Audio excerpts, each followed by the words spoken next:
Arga ditemukan 3 hari setelahnya, setelah dinyatakan hilang selama 3 hari.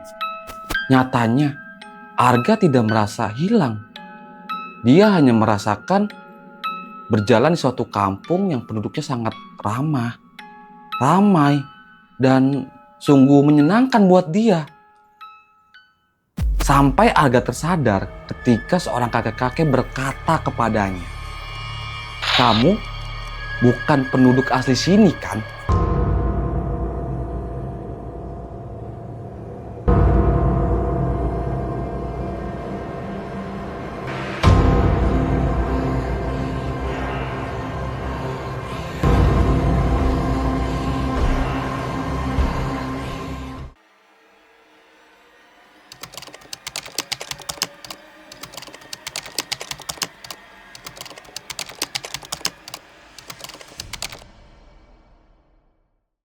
Halo guys, ketemu lagi bersama gua Imam Bule di channel Ingatan Mistis. Buat kalian pecinta mistis yang senang nih mendengar suatu cerita horor, kalian sudah datang ke channel yang tepat.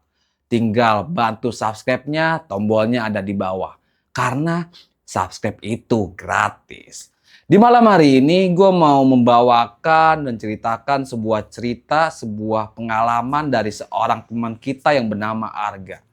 Dia baru melakukan pendakian gunung sebanyak 2 kali bersama 2 orang temannya, si Dimas dan si Rohmat. Dia merasa enak kali ya, makanya dia kayak melakukan pendakian untuk ketiga kalinya. Sayangnya, di pendakian ketiga kali ini, ceritanya berbeda dari pendakian sebelumnya. Langsung aja gua mulai ceritanya dari sekarang. Cerita ini bermula di tahun 2018 ketika Arga, Rahmat, dan Dimas yang bisa dibilang notabene pecinta alam lah. Dia memutuskan untuk mendaki suatu gunung, yaitu Gunung Salak. Dia kayak preparein semua peralatan yang dia bawa pada pukul 10 pagi. Dia bertemu di salah satu rute yang bisa dibilang tuh kayak via jalannya itu pasir ringit yang daerah Pamijahan. Mungkin kalian yang pernah ngelewatin rute ini boleh komen di bawah. Yang awal mulanya pendakian itu ya bisa dibilang tim mereka tuh kan cuma dia doang nih bertiga, tapi yang lainnya ada beberapa yang dia nggak kenal gitu. Dia ada totalnya 10 orang. Tapi yang dia kenal tuh cuma 3 orang. Yang awal mula itu dia kayak lewat pos pertama santai, dia menikmati beberapa pemandangan yang mungkin saya bilang tuh kayak dia mengabadikan momen lah. Dia beberapa foto, terus dia sambil ngobrol dengan si Dimas dan si Rohmat. Ini bermula saat Arga melakukan sesi foto dengan salah satu pengunjung lainnya. Ya namanya bisa dibilang tuh orang yang baru melakukan pendakian ketiga kalinya, lagi asik-asiknya nih. Tiba-tiba dia tuh kayak menemukan suatu pemandangan yang menurut dia tuh kayak oke banget. Ada beberapa pohon yang kayak di jajaran, tapi itu tuh kayak pemandangan ke bawahnya tuh oke banget. Makanya Arga memutuskan untuk foto di situ. Tapi ya tanpa dia sadar, dia tuh ketinggalan nih dari teman-teman yang lainnya. Dia di situ hanya sendiri, berfoto selfie dan berfoto beberapa video yang bisa dibilang kayak momen-momen dia lah. Sampai datang salah satu wanita yang meminta untuk dia motoin. Wanita ini berkata, "Mas, boleh tolong fotoin saya?" Oh, si Arga ini berpikir nih, mungkin ini salah satu rombongannya atau orang lain yang sama bisa dibilang tuh kayak pendaki juga lah, sama-sama pecinta alam gitu kan. Makanya Angga langsung menjawab, "Boleh Mbak, sini saya tak fotoin." Akhirnya Arga motoin lah beberapa foto dan video untuk seorang wanita ini. Nah itu semakin lama tuh Arga semakin kayak terbawa suasana nih.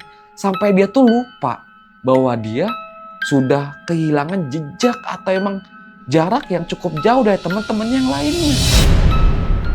Setelah saya kayak foto bersama seorang wanita ini, akhirnya Arga langsung untuk pamit lah ke wanita ini. Mbak, saya tinggal dulu ya, saya mau nyusul teman saya. Wanita ini tuh hanya mengucap, baik mas. Akhirnya Arga meninggalkanlah wanita ini yang membuat dia bisa dibilang menguras beberapa lama lah waktu dia sekitar 10-15 menit untuk berfoto berdua dengan seorang wanita ini. Angga yang bisa dibilang tuh, Arga tuh yang bisa ngeliat tuh beberapa ada tanda kan di pohon tuh, kayak ada pita. Terus ada bisa bilang kayak di tim mereka tuh ada memberi tanda lah, kayak ngikutin jejaknya. Tapi sayangnya Arga ini tidak menemukan tanda-tanda itu. Sampai akhirnya si Angga itu kayak ngikutin feelingnya dia aja lah. Dia ngikutin jalan, oh mungkin ini nih jalan yang bisa mengantarkan dia ke teman-temannya. Sayangnya firasat dia salah. Angga selalu ngikutin jalan setapak demi setapak. Dia melihat ke kiri kanan. Tidak ada satu orang pun, orang yang bisa dibilang tuh yang mendaki juga. Itu tuh hanya ada kabut, pohon-pohon, rumput-rumput tinggi, dan kabut yang sudah mulai turun. Tapi karena Angga orangnya pantang menyerah, Angga selalu ngikutin kata hatinya dia. Oh kesini kali nih. Dia sampai menemukan suatu suara air yang konon mungkin menurut Arga ini ya bisa bilang ke hulu sungai kah, atau emang kayak hilir sungai. Dia coba mengikuti lah sumber air ini muncul.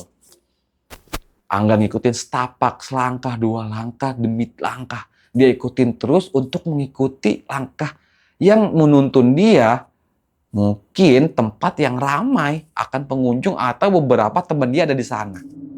Tapi sayangnya Arga tidak menemukan jawabannya. Angga masih sendirian. Arga masih mencari temennya, itu nggak ada. Sampai waktu pun menunjukkan pukul jam 16.00 di jam tangan dia. Hari makin sore. Kabut mulai turun perlahan, mulai padat. Arga mencoba tenang nih. Arga coba menjernihkan pikirannya. Arga mencoba kayak berpikir positif lah. Supaya bisa dibilang tuh jalan atau teman-temannya itu bisa dia temuin. Tapi sayangnya waktu semakin jalan. Suasana berubah sedikit demi sedikit menjadi gelap. Arga yang awal mulanya sudah mulai kelelahan, dia coba berhentilah di salah satu pohon yang bisa dibilang tuh tergolong cukup tinggi di situ. Dia memutuskan untuk menghubungi temannya. Dia membuka handphonenya. Terlihat baterai handphonenya itu sekitar 85%. Tapi sayangnya di handphonenya itu tidak ada sinyal. Silang, SOS. Arga coba tenang, dia coba berpikir. Dia lanjutkan perjalanan. Apakah dia diam aja nih di bawah pohon itu? Tapi cuaca tuh semakin tidak kondusif. Kabut semakin tebal. Langit mulai perlahan menjadi gelap. Akhirnya Angga coba tenangin diri. Dia pandang ke depan. Dia coba ambil keputusan. Dia coba mengikuti suara aliran sungai ini lagi. Akhirnya Arga berjalan selangkah demi langkah mengikuti aliran sungai ini. Suara sungai yang bisa bilang tuh kayak, mungkin kalian para penonton lebih tahu lah yang suka mendaki gunung seperti apa. Dia ikutin. Akhirnya Arga ini menemukan salah satu perkampungan yang bisa dibilang tuh cukup ramai dengan aktivitas pada umumnya. Ada beberapa anak kecil sedang bermain gundu. Ibu-ibu sedang menjemur pakaian. Dan ada beberapa anak muda dan bapak-bapak baru pulang dari kebun. Yang notabene sedang memakai topi caping dan membawa cangkul peralatan seperti garpu, cangkul. Dan ada yang sedang mengurus beberapa hewan peternakan. Angga coba menghampirilah perkampungan itu. Angga menghampiri, ini perkampungan yang bisa dibilang cukup ramai. Perkampungan yang rumah-rumahnya yang dibangun dari beberapa bilik. Terus hewan-hewannya kerbau, sapi, cukup gemuk-gemuk. Dan beberapa anak kecil sedang bermain gundu. Permainan yang terkenal di zaman dahulu lah. Akhirnya Arga coba menyapa salah satu pemuda di situ yang baru pulang berkebun. Arga menyapa, "Mas, kalau boleh tahu, ini di mana ya? Saya sedang mencari teman-teman saya, tapi saya belum menemukannya." Seketika mas-mas ini tuh hanya tersenyum lalu menjawab, "Saya tidak tahu, Mas. Mas bisa tanya ke depan." Akhirnya Arga hanya mengucap terima kasih lalu pergilah. Coba bertanya lagi ke ibu-ibu yang ada di situ juga, kebetulan warga setempat juga. Tapi ibu-ibu ini sama, bilang tidak tahu juga.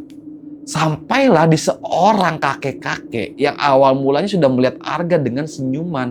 Dengan senyuman yang seolah-olah sudah mengetahuinya bahwa Arga ini bukan seorang penduduk situ. Arga bertanyalah ke orang kakek-kakek ini. "Permisi kek, maaf ganggu. Saya mau bertanya. Kalau boleh tahu, ini daerah apa ya namanya? Kampung apa ya?" Kakek-kakek ini menjawab lalu tersenyum. "Kamu bukan penduduk asli sini ya?" Lalu tersenyum. Arga yang bingung dengan perlakuan dua orang yang dia tanyain ini nih, kok pada tersenyum, kenapa? Arga coba bertanya lagi lah ke kakek-kakek ini. "Iya kek, saya mendaki gunung bersama teman saya. Tapi karena saya keasikan mengambil foto, mengabadikan momen, saya tertinggal lah dari dua teman saya ini kek. Kalau boleh tahu kek, ini pemukiman apa ya, desa apa ya? Barangkali kakek berkenan untuk ngasih tahu saya."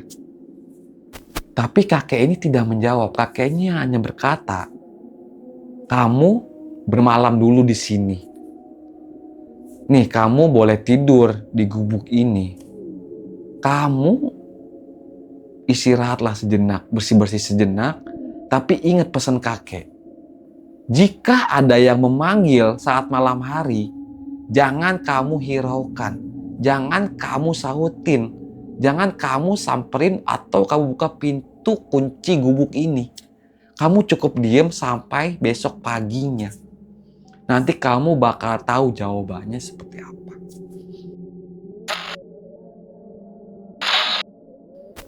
Akhirnya Arga yang mendengar perkataan kakek-kakek ini hanya mengangguk dan bilang, "Terima kasih kek, sudah membantu saya."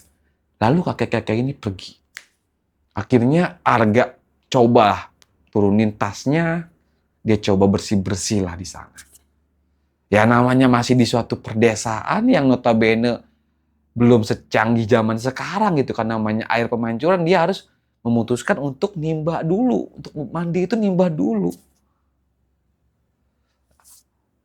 Sumur yang bisa dibilang sumur tua, sumur yang penuh dengan lumut. Setelah Angga selesai nih mandi, terus dia kayak coba beristirahat lah, berselonjoran di gubuk yang telah disediakan oleh kakek-kakek ini. Gak lama kakek-kakek ini datang lah memberikan makanan ke si Arga. Makanan yang terdiri dari nasi, ayam, dan segelas air hangat. Yang bisa dibilang tuh kayak seteko besar segini lah. Lalu kakek-kakek ini setelah memberi langsung pergi. Lalu Arga makan dengan nikmatnya. Gak lama kakek-kakek ini datang. "Nanti kalau kamu setelah makan, kamu langsung istirahat dan tidur. Pintu kunci." Kakek di di rumah sebelah atau di ruangan sebelah. Kata kakek-kakek ini seperti itu. Lalu Arga bilang, terima kasih kek atas jamuannya. Maaf merepotkan. Kakek-kakek ini tuh hanya menganggukkan kepalanya. Lalu pergi dan Arga pun mulai mengunci pintunya. Lalu Arga mengunci pintu, dia langsung memutuskan untuk berselonjor lah. Tas yang dia bawa, dia jadikan bantal saat malam itu. Arga tuh bertiduran sampai coba mengecek handphonenya. Sayangnya, handphonenya menunjukkan baterai 80%, tapi tidak ada sinyal. Dia bingung nih, menghubungin temennya bagaimana, memberitahu kondisinya. Dia juga khawatir, pasti teman-temannya nyariin dia. Begitupun sebaliknya. Arga pun khawatir, kemana nih temennya? Ketika Arga sedang asik kayak coba berpikir gimana cara menghubunginya, tiba-tiba Arga mendengar suara yang bisa dibilang cukup familiar sama dia. Yaitu suara si Rohmat yang memanggil-manggil dia. Arga, Arga di mana lu? Seketika Arga ini yang senang mendengar suara temannya memutuskan untuk melangkah. Tapi ketika Arga mencoba buka pintu, dia mengingat pesan si kakek-kakek ini.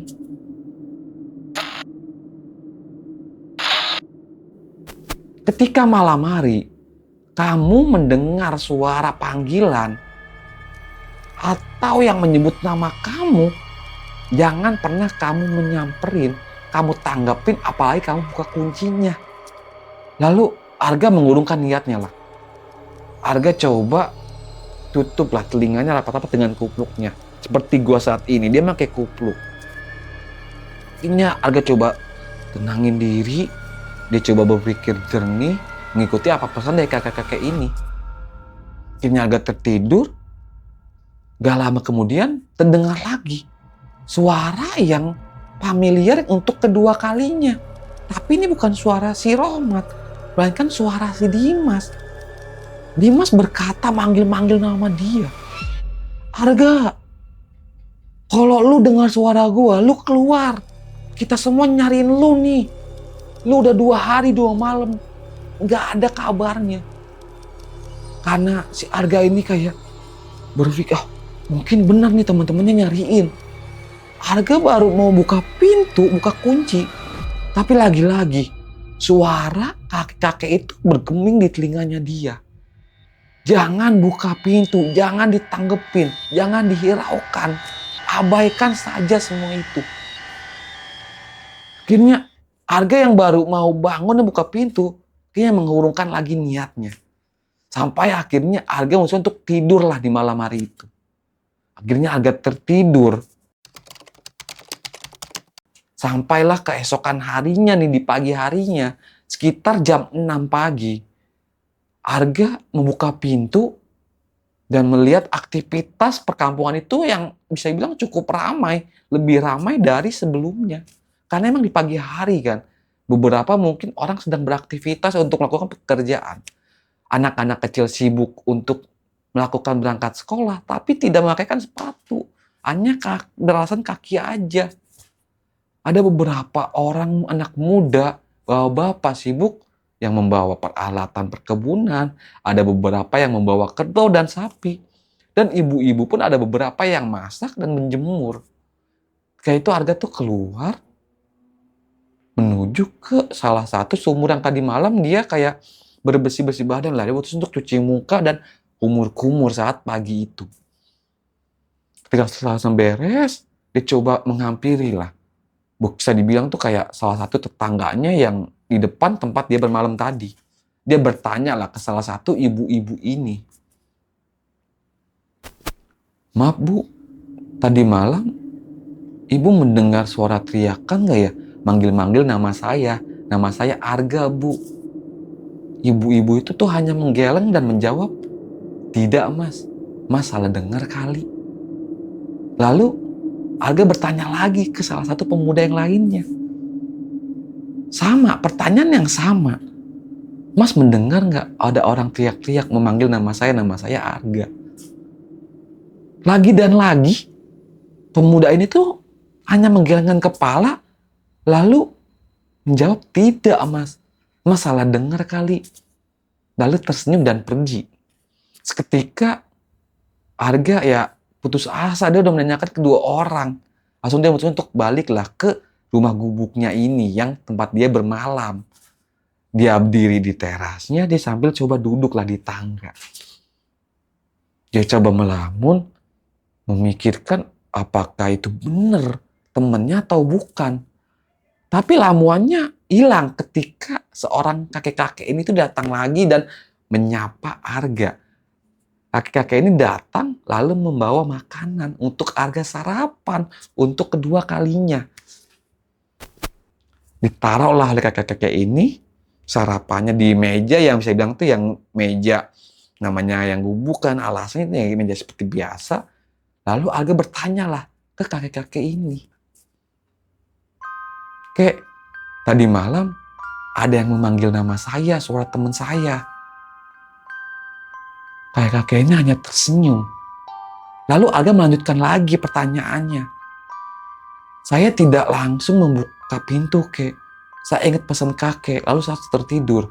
Itu kalau boleh tahu benar teman saya atau bukan ya? Kakek-kakek ini lalu menjawab, jika kamu tidak membuka pintu, itu udah pilihan yang sangat benar. Itu bukan teman kamu. Akhirnya, si kakek-kakek ini tuh menyuruh si Arga ini untuk makan dulu. Udah kamu sarapan, kalau kamu sudah sarapan, kamu sudah boleh pulang. Nanti kakek yang antar sendiri kamu pulang. Wah, Arga ini masa terseneng dong, kayak diantarin langsung loh oleh kakek-kakek yang mau bantu dia, yang sudah mengasih dia makan. Akhirnya Arga mengucap terima kasih lah ke kakek-kakek ini. Terima kasih kek, kakek sudah bantu saya. Kakek sudah tampung saya selama sehari semalam di sini. Maaf telah merepotkan kakek. Kakek ini hanya tersenyum. Akhirnya Arga makan. Setelah makan, Arga bersiap-siap lah untuk pulang. Yang diantar nih langsung nih oleh kakek-kakek ini. Akhirnya Arga berjalan lah bersama kakek-kakek ini. Berjalan bareng, tibalah di persimpangan. Tempat yang bisa dibilang awal mulanya Arga berteduh di bawah pohon yang paling tinggi. Kakek-kakek ini berkata, kamu tinggal jalan lurus ke depan di pertigaan pertama. Jika ada yang memanggil kamu atau menyebut nama kamu, kamu jangan pernah menengok ke belakang. Kamu lurus terus. Nanti kamu sampai di tempat teman-teman kamu. Lalu Arga hanya terdiam dan bingung dengan ucapan kakek-kakek ini. Yang awal mulanya Arga coba bertanya tapi kayak diurungin lah niatnya. Dia mencukup mengiyakan aja karena di malam hari itu pun perkataan si kakek-kakek ini itu benar. Makanya dia untuk kedua kalinya mengikuti apa yang diungkapkan kakek-kakek ini. Akhirnya si Arga ini coba salam dan memeluk kakek-kakek inilah, mengucapkan terima kasih. Akhirnya berpamitan, akhirnya Arga pergilah, berpisah dengan kakek-kakek ini. Sebelum berpisah, Arga melangkah selangkah lalu melihat ke belakang dan tersenyum ke kakek-kakek ini. Begitupun sebaliknya, kakek-kakek ini tuh hanya tersenyum, lalu melambaikan tangan dan membelakangi Arga. Begitupun Arga membelakangi kakek-kakek ini dan berjalan ke depan.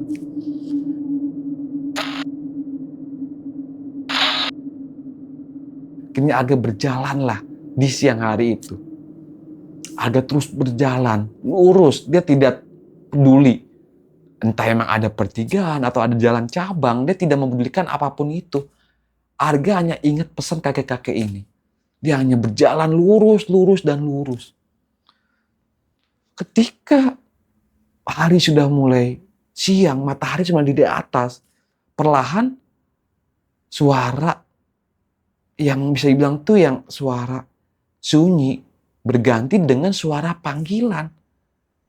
Ada yang memanggil namanya. Arga, di mana? Arga, kalau dengar gue manggil lu, tolong jawab. Tapi Arga tidak sama sekali menghiraukan panggilan itu. Arga terus jalan ke depan. Tapi panggilan itu berubah. Yang awalnya memanggil nama dia, perlahan meminta tolong. Tolong, tolong. Dari suara laki-laki, suara wanita, sampai suara orang tua pun ada. Yang awal mulanya Arga yang bisa dibilang itu orang yang punya empati tinggi, yang ingin menolong. Tapi dia coba kayak, udahlah, ingat pesan kakek-kakek ini. Kayaknya Arga terus berjalan ke depan. Sampailah itu tuh ada beberapa cahaya. Ternyata di situ tuh ada tim SAR yang sudah mencari dia, dan ada temennya di sana.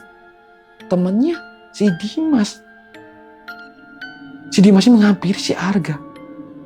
Si Arga berkata kan, "Dim, ini beneran lu?" Lalu ditaboklah si Arga sama si Dimas. "Ya ini gua, gak. Tuh kemana aja lu, udah 3 hari hilang. Kita semua panik nyariin lu nih, tim SAR. Untung lu selamat. Yaudah, nanti ceritanya dibawa aja," kata tim SAR. "Berhubung teman kamu sudah ketemu, ayo kita ke bawah langsung." Akhirnya si Arga ini tuh ke bawah lah bersama tim SAR dan si Dimas ini. Nah, akhirnya si Arga cobalah ngadep ke belakang. Melihat pemandangan belakang tuh hanya ada kabut. Perlahan tuh muncullah wajah si kakek-kakek dari balik pohon yang hanya tersenyum. Arga pun tersenyum. Akhirnya Arga pun memutuskan untuk balik lagi ke jalan ke depan. Akhirnya Arga jalan ke depan. Dia akhirnya bercerita lah sama si Dimas ini dan teman-teman yang lainnya. Kalau dia itu tersesat.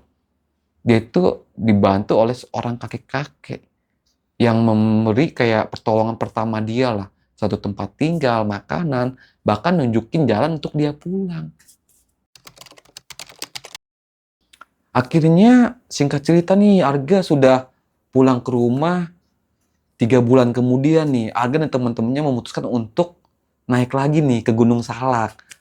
Sama, lewat via yang sama, lewat jalur Pamijahan, Pasir Rengit. Arga coba jalan, tapi ini beda. Dia kayak coba berbareng-bareng lah sama temennya, nggak seperti itu. Akhirnya Arga di salah satu pos, dia bertemu mungkin dengan salah satu penduduk sekitar. Akhirnya Arga coba bertanya lah, "Pak, emang di sekitar sini ada perkampungan ya?" Bapak ini cuma tersenyum, lalu menjawab, "Perkampungan itu nggak ada.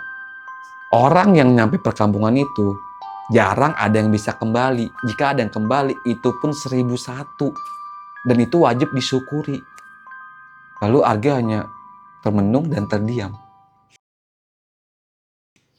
Mungkin cerita untuk pengalaman si Arga ini nih untuk mendaki Gunung Salak via Pamijahan, Pasir Rengit, kita akhirin sampai sini aja. Mungkin buat kalian nih ada pengalaman horor atau pendakian atau santet atau kosan rumah angker, boleh komentar di bawah. Nanti akan kita bawakan ceritanya.